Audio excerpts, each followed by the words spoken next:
को 3 दिन, एक तो दशमी और एक जिसे एकादशी रहनी हो और एकादशी का फल प्राप्त करना हो, उसको ये नियम पालन करना चाहिए। अथ ते नियमान वच्मि व्रते ह्रस्मिन् दिनत्रये। उसको 3 दिन, एक तो दशमी और एक द्वादशी और फिर बीच में एकादशी, उसको 3 दिन संयम में रहना होता है, तब बीच की एकादशी का उसे फल प्राप्त होता है। जिसे एकादशी व्रत रहना हो उसका नियम है कि दशमी के दिन कांसे के पात्र का त्याग करे। वैष्णव सिद्धांत है कि कभी जिसमें मांस बना उस रसोई का भोजन न ग्रहण करे। मसूर की दाल, चना की दाल, कोदों और कोई भी शाक, शहद, दूसरों का अन्न, दोबारा भोजन और मैथुन, ये दशमी के दिन त्याग दे। एक बार दशमी के दिन भोजन करे 24 घंटे में, क्योंकि एकादशी रहना है। कांसे का पात्र, जिस रसोई में मांस बना उसके भोजन का त्याग, मसूर की दाल, चना, कोदो, शाक, मधु अर्थात शहद और दूसरे के द्वारा दिया हुआ भोजन और दोबारा भोजन और मैथुन क्रिया, इनका दशमी के दिन कभी भी प्रयोग ना करें। इन 10 वस्तुओं से वैष्णव दूर रहे दशमी के दिन। फिर एकादशी के व्रत में, ये पीछे तो हम वर्णन कर ही चुके हैं, कहीं नहीं आया या कुटू का वो कचौड़ी पकौड़ी और सिंघाड़ा का हलवा और सावा, ये दुनिया के खीर और सब। ये एकादशी के दिन किसी भी तरह की गेम आदि क्रीड़ा ना खेले। जैसे अब आज व्रत है तो बैठे हैं अपना मोबाइल में गेम खेल रहे हैं, ऐसा कोई भी क्रीड़ा नहीं। द्वैत क्रीड़ा, किसी भी तरह का गेम, ये सब खेल नहीं। द्वैत क्रीड़ाम च निद्राम च तांबूलम दंत धावनम परापवादम पैशून्यम स्तेयम हिंसाम तथा रतिम कोपम हृतवाक्यम च एकादश्याम विवर्जयेत। एकादशी के दिन उपासक को चाहिए कि वो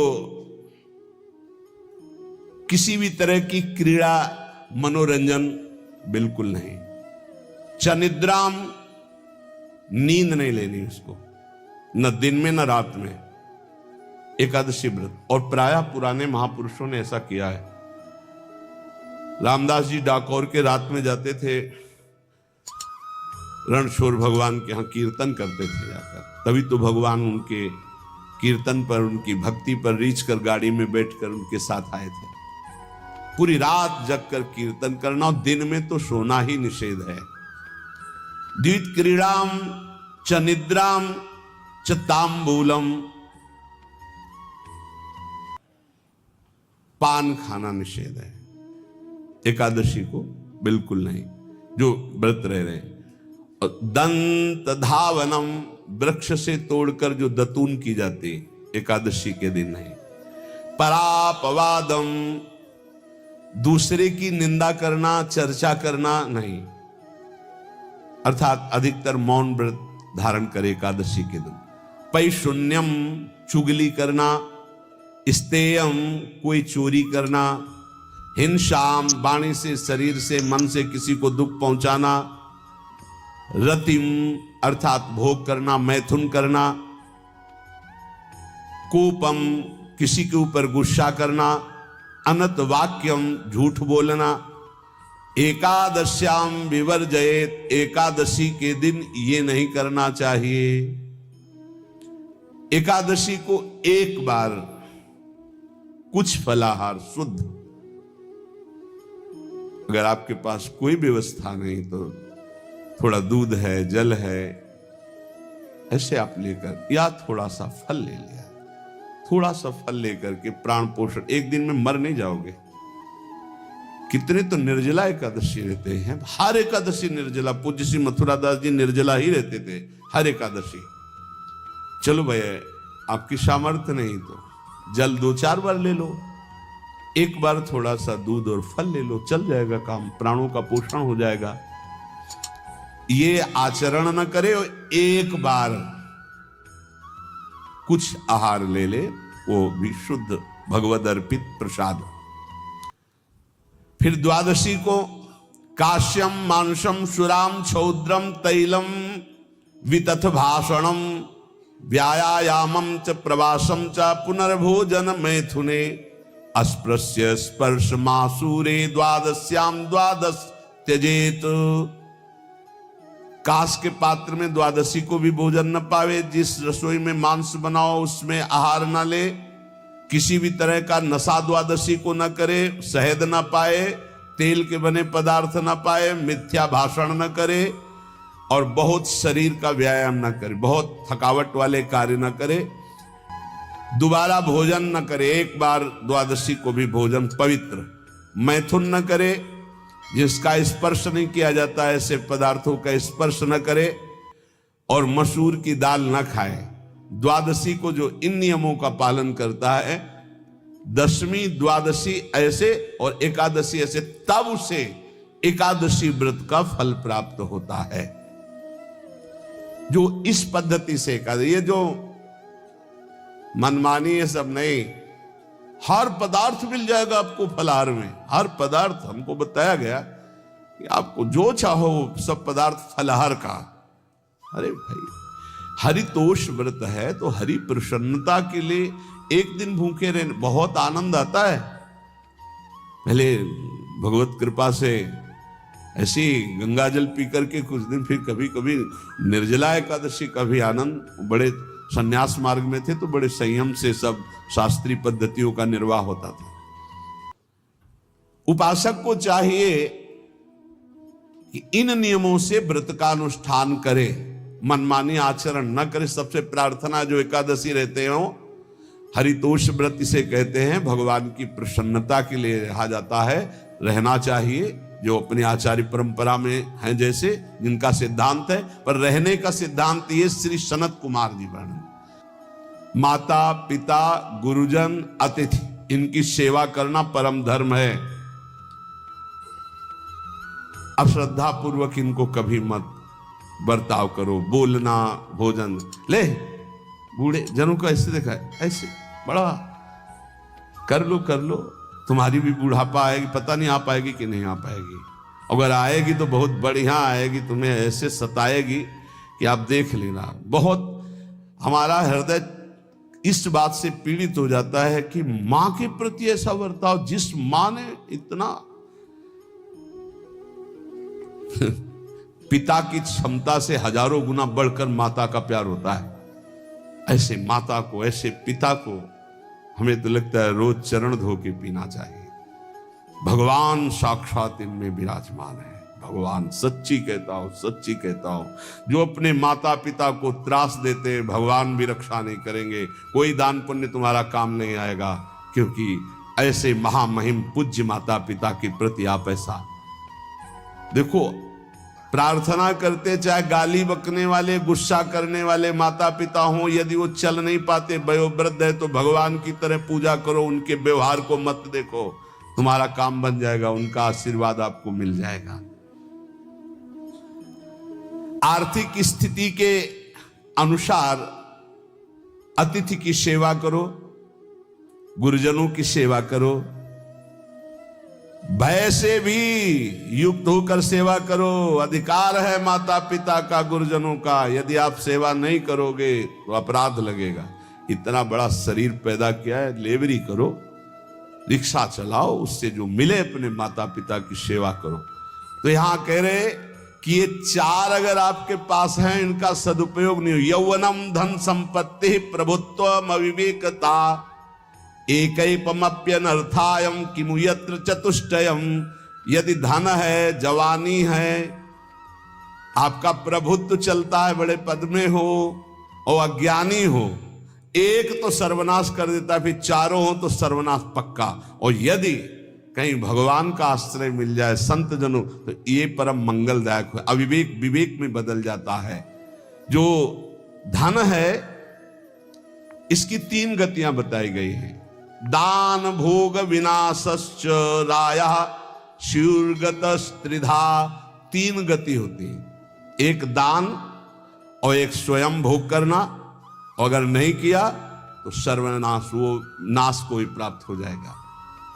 गांव के कंजूस जनों के धन दीवालों में निकलते हैं, मटकी में बंद बंद करके दीवाल में पैक कर दिया और मर गए। अब दीवाल में नहीं, अब लॉकर में है, बैंक में है। कितने हैं? बोले इतने करोड़। कभी ना तो धर्म किया ना दान किया, कंजूस रात दिन उन्हीं रुपए का चिंतन किया, मर गए। 1 रुपए का भी कभी सतमार्ग में प्रयोग नहीं किया। कह रहे दान भोग विनाशश्च, 3 गतियां हैं। दान या स्वयं भोग कर लो और या विनाश हो जाएगा। तो सो धन धन्य प्रथम गति जाकी, वो धन धन्य है जिसकी प्रथम गति क्या? दूसरों को सुख पहुंचाने में लगा। जब आप खुद अपना बर्थ चार्ट पढ़ना सीख जाओगे ना, तो दूसरों को फिर पैसे देने की जरूरत नहीं रहेगी। जी हाँ, अस्पताल में दे दिया, गरीब लोगों के औषधियों के, या भूखी गौओं के उदर पोषण में, या संत महात्माओं के निवास या वस्त्र या भोजन, ये सब उत्तम गतियां हैं। अगर ये नहीं किया तो चलो घर में ठाकुर जी विराजमान करो, स्वयं बढ़िया भोग लगाओ, पाओ, परिवार को सुखी रखो, इतने कर लो। वैसे सो धन धन्य प्रथम गति जाकी, प्रथम तो है दान, फिर दूसरा स्वयं चलो उपयोग कर लो धर्म पूर्वक अपने परिवार का। लेकिन अगर ऐसा नहीं किया तो तीसरी गति है नाश, वो तुम्हारे किसी काम में धन आने वाला नहीं है। जो न दान करता है ना भोगता है, उसका नाश हो जाता है। अरे भाई, वृक्ष से ही शिक्षा लो, दूसरों के लिए ही होता है। तो तुम मनुष्य बनकर क्या दूसरों का परोपकार नहीं कर सकते? यदि तुम जवान हो, तुम्हारे पास धन है, प्रभुत्व है, विवेक है, तो तुम पूरे राष्ट्र की सेवा की भावना जागृत करो। समाज में ही भगवान विराजमान है। ये मानवा हरि कथा श्रवणास्त दोषा कृष्णांगी पद्म भजने रत चेतनाश्च ते वै पुनन्ति च जगन्ति शरीर संगात संभाषणादपि ततो हरिरेव पूज्यः। एक तो ये बताया, दूसरा बताया कि ये महाधन्याति धन्य होते हैं। एक तो होते जवान हैं, रुपया पैसा खूब कमा रहे हैं, बड़ा प्रभुत्व है। अविवेक है तो नाश कर देगा, और विवेक है तो इन्हीं का सदुपयोग हो जाएगा।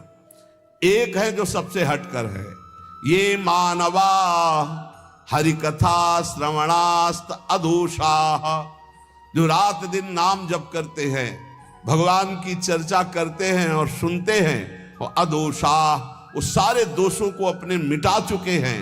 कृष्णांगी पद्म भजने रत चेतनाश्च, निरंतर अपने चित्त को प्रभु के भजन में डुबोए हुए हैं, प्रभु के चरणों के ध्यान में अनुरक्त किए हुए। उनका क्या प्रभाव होता है? बोले तैवै पुनन्ति च जगतन्ति शरीर संगात। ऐसे महात्माओं का यदि शरीर है प्रगट में, तो उस शरीर से स्पर्श करके वायु जिस को छूती है वो पाप रहित हो रहा है। जो उनके दर्शन करते हैं वो पाप। संत दरस जिमि पातक तरई, संतों के दर्शन मात्र से पाप नष्ट होते हैं, उनके शरीर के स्पर्श से पाप नष्ट होते हैं। संभाषणादपि ततो हरिरेव पूज्यः, यदि उनसे संभाषण करने को मिल जाए तो बोले वो इतना पवित्र हो जाता है कि भगवान उनमें वास करने लगते हैं। हरिदेव, हरि उसमें विराजमान है, हरि ही हैं, ऐसा वो पूज्य हो जाता है। यदि जो नाम जप कर रहे हैं, जिनका चित्त भगवान के चिंतन में है, जो कथा भगवान की चर्चा कर रहे हैं, जो भगवान की चर्चा सुन रहे हैं, अदोषाः, जो समस्त दोषों पर विजय प्राप्त कर चुके हैं, ऐसे मानवाः पुनन्ति च जगतन्ति, वो पूरे जगत को पावन करने की सामर्थ्य रखते। सातरते सातरते सा लोकांतारयति मम भक्ति युक्तो भोनम पुनातु, वो लोक के लोक पावन कर देते। कैसे? उनके शरीर से स्पर्श की हुई वायु दूसरों के पापों का नाश, उनका दर्शन दूसरों के पापों का नाश, उनका संभाषण दूसरों के पापों का नाश। यदि संत संग मिल गया तो निश्चित हरिरेव ही, वो भगवान से ही मिल रहा है, क्योंकि वहां भगवान जागृत है सबके हृदय में, पर भगवान शयन कर रहे हैं, माया का पर्दा लगाए। संत के हृदय में भगवान पर्दा रहित होकर जागृत हो चुके हैं, तो उनके दर्शन से, संभाषण से, स्पर्श से निश्चित परम कल्याण इस जगत का होता है। कौन भगवान? भगवान किसे कहते हैं? तो बोले सनंदन मुनि बोल रहे हैं। सनातन जी की सुना एकादशी व्रत पर बोले, और अभी तक सनक जी बोल रहे। अब सनंदन जी कह रहे ऐश्वर्य समग्रस्य धर्मस्य यशसः श्रियः ज्ञान वैराग्ययोश्चैव शरणां भग इतीर्णा।